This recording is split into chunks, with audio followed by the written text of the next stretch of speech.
welcome back to the Subaru WRX build. With me today, Levi Gates. Oh, Anthony, feels so good to be here with you. Thanks, man. I think so too. But we have some other guests here in the house. We do. What are we doing today? Well, today we're actually getting started on the paint. We need to wet sand. We need to polish. What? A lot of the fresh paint. What? And we need to possibly wet sand and polish some of the old paint. Oh no. Okay. We got to make this baby shine. Is it just me and you doing this, or no? We called in reinforcements because there's a lot of work for just the two of us. So we thought, why not bring in? I like to refer to as a cavalcade of stars. I thought it was a cornucopia of stars. Cavalcade. Okay. All right. We'll go with that. So, Levi, who do we have today? Well, over here to my left, we have Mr. Jason Killmer from KXK Dynamics. We have Mr. David Patterson of Oberk Car Care. Oh, wow. Who do we have on this side, Anthony? So we have Troy, and Troy, nobody knows how to say Troy's last name, and that's okay. Clinkenbeard. Troy Clinkenbeard, right? And then we have the beard himself, Mr. The real DBK, beard. the real beard, Dylan Von Kleist from RUPES USA. And so this is a cavalcade, a cornucopia, something of stars. It is a cavalcade of stars, but you and I, with this team, we couldn't do it though without Papa Chrome. Oh. Dane Hennon over there sitting, supervising, making sure we are keeping that paper wet, keeping those pads flat, making sure we got ample product on our pads. Exactly. He's going to be supervising and making sure that we're doing everything we can to the Papa Chrome level. So I heard he's carrying around an hybrid, right? It's kind of like a staff or wand, right? Yep. If we get out of line, he's going to beat us Well, with I hope he doesn't hit us, because that would be really frustrating. And painful. Especially when we're working, I don't want to be taken out of the zone. Exactly. So we have a ton of work to do over the next couple days. We are going to try to dial in this paint to the best of our abilities, taking that old Subaru paint and trying to bring that back to life, removing any defects that we can within reason, but really focusing on the new painted parts to really try to get those to where they texture match the rest of the paint, as well as hopefully have little to no defects. And so that's the goal. And then once everything is done up, that's when we're going to be locking this paint in time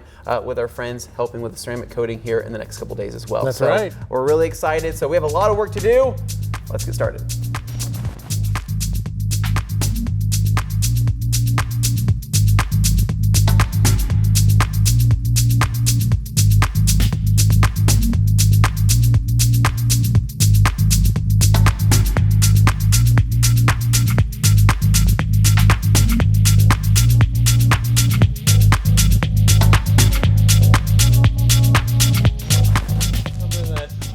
We joke, the lowest totem pole guy at a body shop is a sander. Has to do an entry-level job.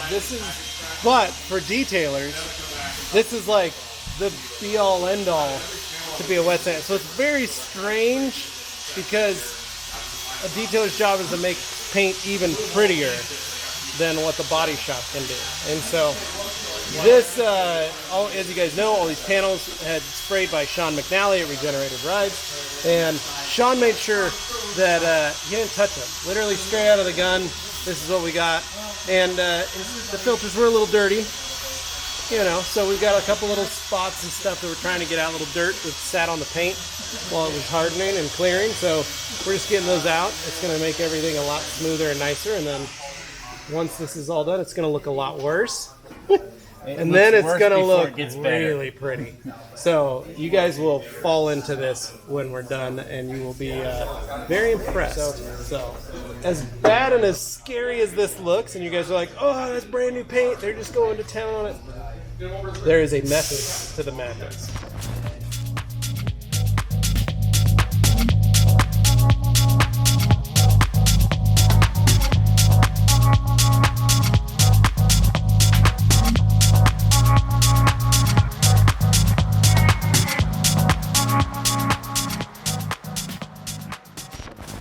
What we're doing is we're running over some of these small areas because the front bumper's got a lot of orange peel and texture in it. Typically I would hand sand most of this stuff because it's smaller areas and pretty tight, but because it's so peely, what we're doing is we're grabbing dry 1500 and just trying to buzz down a lot of the peaks on the orange peel so it minimizes the amount of time that we have in hand sanding. So the goal is just to kind of knock off whatever dirt nibs are left over, try to level some of this peel where it's, I don't know, 70-80%, and then we'll go back and clean it all up with hand sanding and make it look right. The advantages of wet sanding is that it depends on how you're doing it. There's damp sanding and wet sanding, but essentially, wet sanding is going to allow the water to help remove some of the residue, flush out the area underneath it, so that the clear coat residue or the paint residue, the white dust that we get, doesn't build up underneath the pad and cause issues. Like I said, we're buzzing over these quick, changing out paper pretty regularly. You can see right here what happens when the clear coat starts to pill up. It'll actually make little balls or things that get stuck to the paper, and if you continue to use it, what you end up having is these curly cues, which we call pigtails, and it actually embeds into the paint even more than the actual sandpaper. So our goal is to make sure that those contaminants aren't there. We don't want those pigtails because we don't want to have to polish those out or resand them out.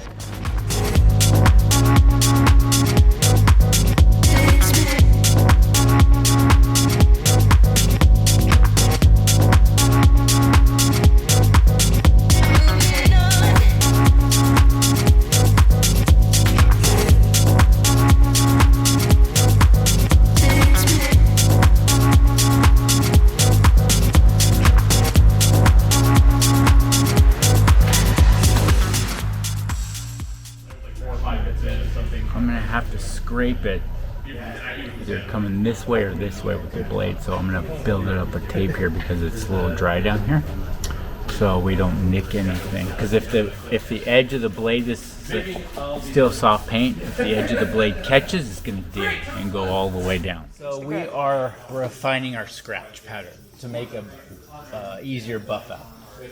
So I've switched to a little more. This is a custom-made block. A little more flexible because I don't want to get out all the peel, or I should have gotten out the peel in the first go around.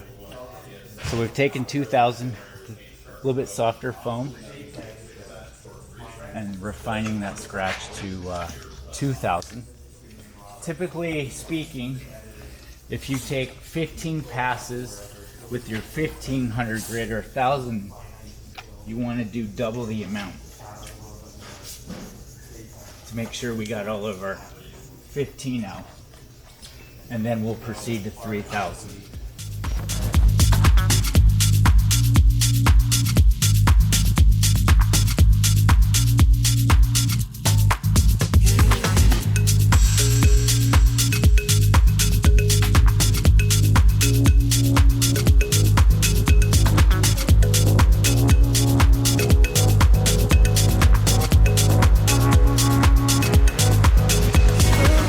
So that's gonna wrap it up for today's video. It was absolutely fascinating watching Jason and Davey P do all of the wet sanding. Levi was able to jump in and help out as well, but it really was crazy to see how much clear we had to work with on these resprayed panels, and the finished product was absolutely fascinating. Now, for the rest of the paint correction, we're gonna be leaving that up to the boys from RUPES. So we have Dylan and Troy that's gonna be knocking out most of the body on the WRX STI, and then following that, we have the coating process I think many of you guys are gonna look forward to. So that's gonna wrap it up for today's video. Please stay tuned for more of the WRX STI content. So as always, if you guys like this video, make sure to give us a big thumbs up, subscribe down below for more, and stay tuned for more videos right here at The Rat Company.